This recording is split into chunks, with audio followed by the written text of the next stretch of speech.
के लईला कुलरवा त बड़का बवाल हो जाई।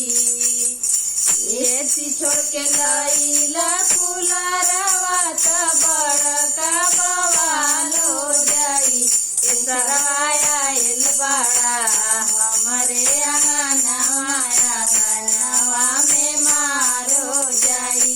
ए सरवाया आइल बाड़ा हमरे अंगनवा में मार हो जाई। ए सरवाया आइल बाड़ा हमरे अंगनवा में मार हो जाई।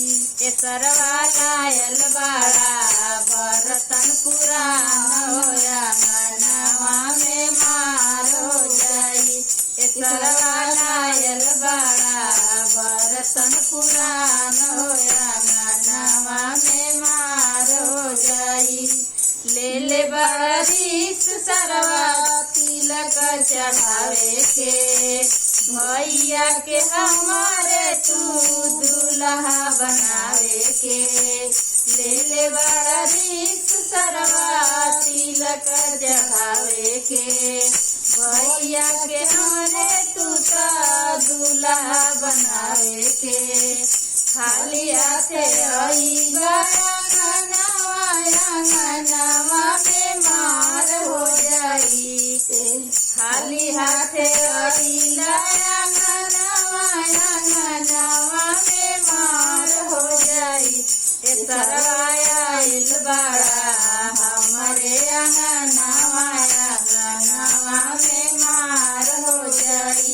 ए सरवाया आइल बाड़ा हमरे अंगनवा में मार हो जाई।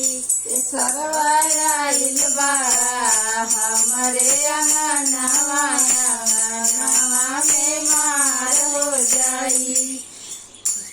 गाड़ी छोड़ के लईला बाइकवा त बड़का बवाल हो जाई। गाड़ी छोड़ के लईला बाइकवा त बड़का बवाल हो जाई। ए सरवाया आइल बाड़ा हमरे अंगनवा में मार हो जाई।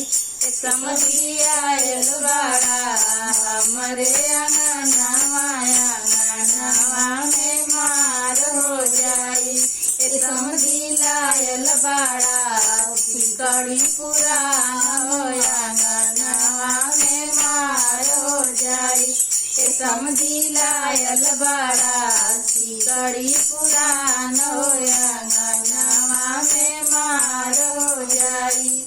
ले ले बरिस सरवा तिलक चढ़ावे के।